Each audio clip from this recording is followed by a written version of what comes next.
en este momento a Luis Miguel de Camps, que es el presidente del Partido Revolucionario Socialdemócrata, el Partido del Toro, ministro de Trabajo. Buenos días, bienvenido. Muchísimas gracias, Dani, don Freddy, bienvenido. Ana. Ministro, Gracias por recibirnos en este importante espacio. Un placer estar con ustedes desde temprano. Mire, cuéntenos la participación del Partido del Toro en este proceso, uno de los partidos aliados al bloque que encabeza el partido oficial, el Partido Revolucionario Moderno, en este proceso de campaña para las municipales. ¿Cuál es el papel que han hecho ustedes? ¿Cómo se mueven? Bueno, muchísimas gracias. En primer lugar, queremos señalar que nos enorgullece grandemente haber sido el primer partido que, de alguna manera, fuimos de los fundadores de este gran abanico de partidos que hoy se ha convertido en el 2019, cuando proclamamos como nuestro candidato a la presidencia, el entonces candidato solamente, hoy presidente Luis Abinader.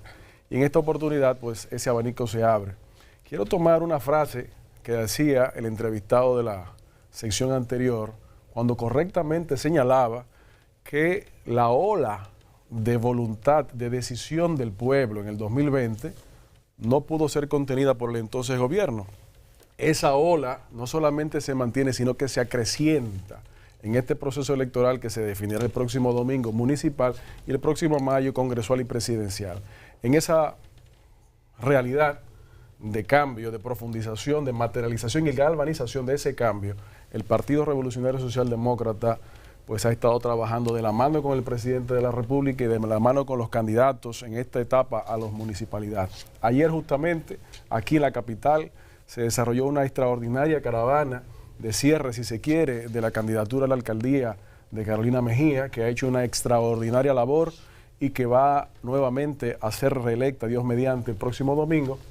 Y así en todos los municipios de la provincia de Santo Domingo, pero también en Santiago, en todas las partes del país, se nota, se siente esa decisión de poder lograr ganar donde no se tiene la plaza y mantenerla.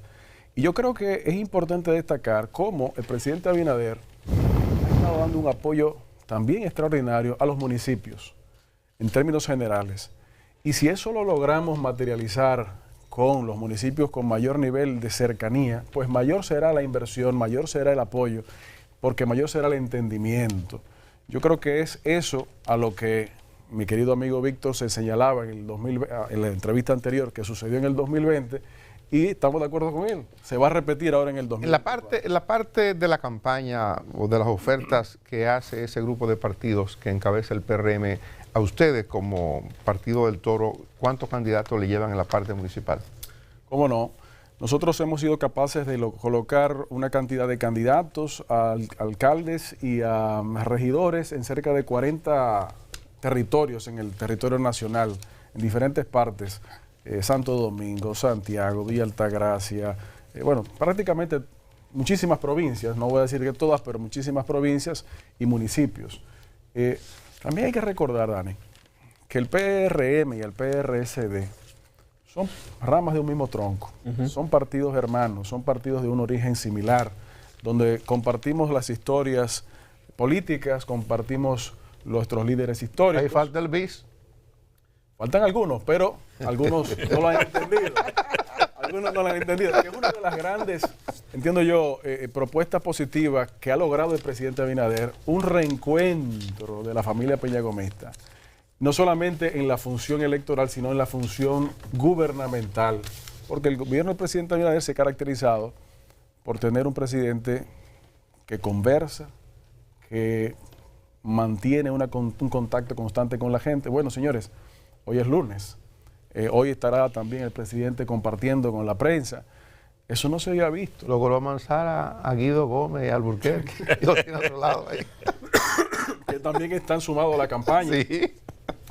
Pero eso es, yo creo, un testamento, aparte del carácter conciliador, trabajador del presidente Abinader, en donde el trabajo, la constancia, hace mella y produce como resultado esos acercamientos.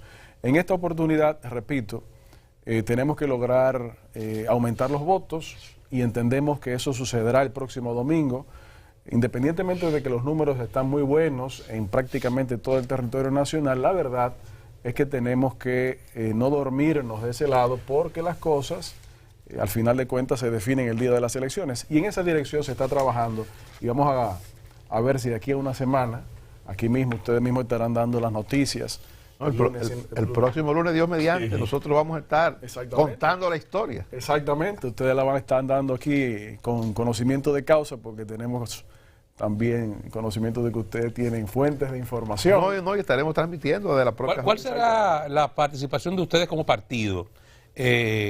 No solamente, digamos, como parte de o sea, no solamente la responsabilidad que tienen a nivel nacional, sino ustedes, ¿qué espacios llevan en candidatura? ¿En cuáles municipios tienen presencia? ¿Cómo estará ustedes presentes en estas elecciones? El Partido del Toro está en la casilla número 12 y tenemos candidatos, como decíamos, junto con el PRM y aliados, en prácticamente todos los municipios del país, sobre todo en los municipios más importantes. ¿No van solos en ningún sitio?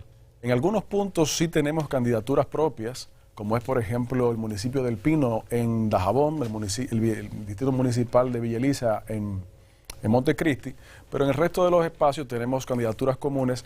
Y en esta oportunidad, recordar también, Oscar, que como es la primera vez que a nivel municipal no hay arrastre, hay 7 niveles de elecciones en el 2024, las boletas uninominales y las boletas plurinominales no se vinculan, por lo tanto se han construido también lo que le llaman las candidaturas paralelas o las boletas de acompañe. Entonces usted tiene una alcaldía X, que tal vez en esa alcaldía hay 10 curules de regidores, pero hay apoyando a ese alcalde 40, 50 candidatos por una cantidad de boletas que apoyamos al presidente, que apoyamos al candidato alcalde y que apoyamos que más personas sean posibles ser candidatos a los diferentes municipios. Pero igual, en San Pedro, en La Romana, en Bonao, en Azua, prácticamente en todos los municipios, que es una de las provincias con más municipios del país. En definitiva tenemos... ¿Ustedes llevan candidaturas a regidores aparte? Junto y aparte, dependiendo, pero igual, apoyando a los mismos alcaldes, así es. En coordinación con el propio PRM. Mire, en cuanto a su ministerio, algunos temas pendientes. Me quedo primero con el tema que ha estado ahora detenido, que fue la regulación sobre los trabajadores de las casas, del uso doméstico. ¿En qué está eso? ¿Cómo han avanzado luego de que aquella resolución se ha detenido por el Tribunal Constitucional? Bueno, como usted bien conoce, el Tribunal Constitucional estableció cuál es el mecanismo, según su interpretación de la Constitución, de que debe de adoptarse esas normativas, el cual señaló que es un mecanismo a través del Congreso Nacional. Y pues, en su momento, junto con la modernización del Código de Trabajo, eso será sometido. El propio presidente de la República, el pasado mes de diciembre, reiteró el compromiso que tiene el gobierno con esa importante parte de la población, y lo importante es que se ha dado un paso adelante y se ha dado un paso de reconocimiento de la importancia de reconocer a la población en sentido general y que todos seamos parte de la construcción del diálogo social. Eventualmente eso será parte también, Dios mediante, de una modernización del código, en cuyo tema, cambiando un poco, pero refiriéndome al mismo, porque sabemos que siempre es un tema que se preocupa, se pregunta. Entendemos que se ha avanzado en cerca de un 90% de los elementos que las partes proponen para la modernización del código laboral, y creemos que el mismo deberá concluir en buen puerto en su momento, ya que en definitiva hemos logrado una cantidad importante de consensos sustentados sobre la base de la reducción de la sobrejudicialización de las relaciones laborales, para que las empresas puedan producir riqueza, producir empleo más tranquilos, y los trabajadores también puedan reconocérseles sus derechos sin que haya intermediarios que necesariamente... Me va a disculpar, ministro, pero ese 90%, que tal vez más, tal vez el 95% o el 96%, está consensuado de hace rato. Hay cosas nuevas. Los puntos fundamentales que hay que resolver siguen estancados. El tema de los derechos de cesantía y el tema de cómo se mezcla esto con la seguridad social. Ahí que está eso estancado hace rato. Y eso, tenga fe. ¿qué se ha avanzado ahí? No, yo no tengo fe, yo no soy un hombre de fe. ¿Qué se ha avanzado ahí? En esa parte, ¿qué se ha avanzado entre la posición de los trabajadores que dicen eso se puede tocar y los empleadores que dicen es una doble cotización? Yo pago por tu pensión, pero también tengo que guardar dinero para cuando te liquide. Y a mí me prometieron, dicen los empleadores, que cuando pasara la seguridad social se iba a desmontar esto. Y ahí están trancados. ¿Qué, en ese punto, qué se ha avanzado? Se ha avanzado mucho, sobre todo, por ejemplo, cuando usted ve que el sector que propugnaba por una eliminación hace ya más de 2 años que publicó su cambio de criterio. Lo que sucede es que se ha pensado que ese es el único tema y realmente no es así. Por ejemplo, uno de los elementos más importantes es el hecho de que en la historia hemos visto cómo, de manera incorrecta, algunas veces se embargan empresas. Ustedes recuerdan un escándalo que hubo hace como 10 o 12 años, cuando salieron en un hotel con camas, a cuestas, ese tipo de cosas. Bueno, ese tipo de excesos quedarían resueltos con estos consensos, que lo cual es muy importante.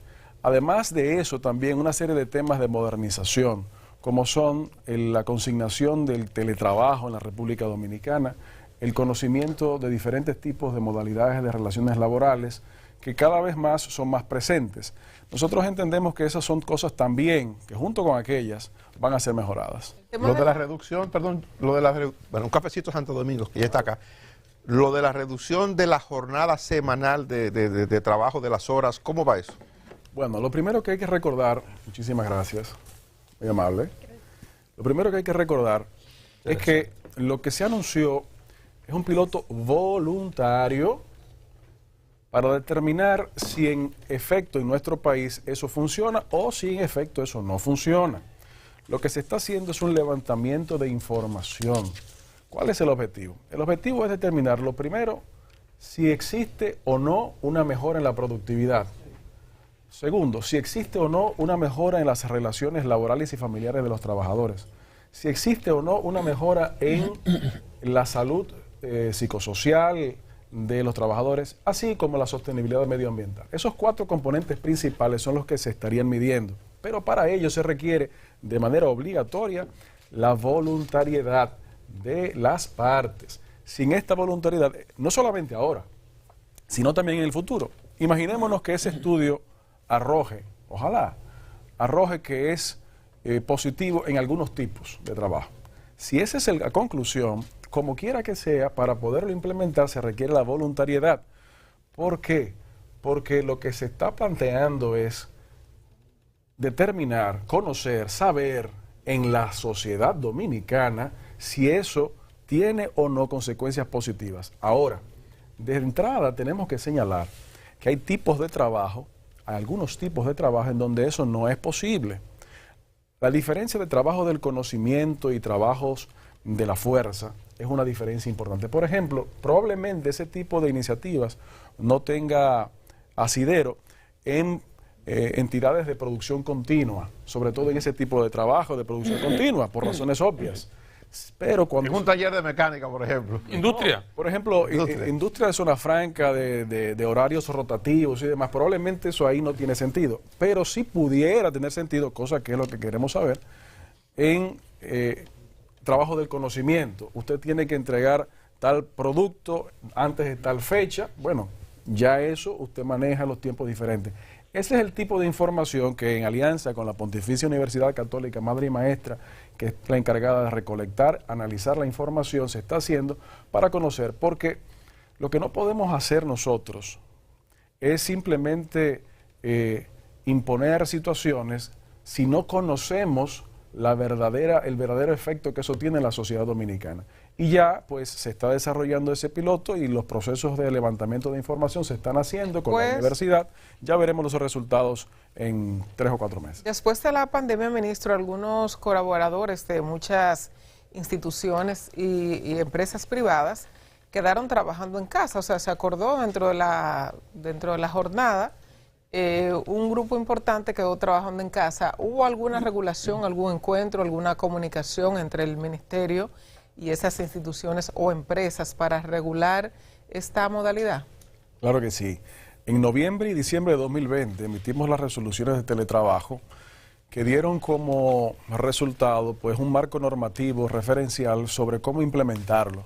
Esa es una de las cosas que se encuentran altamente consensuadas en el diálogo de reforma o modernización, mejor dicho, del Código de Trabajo, para adoptarlo de mayor fuerza.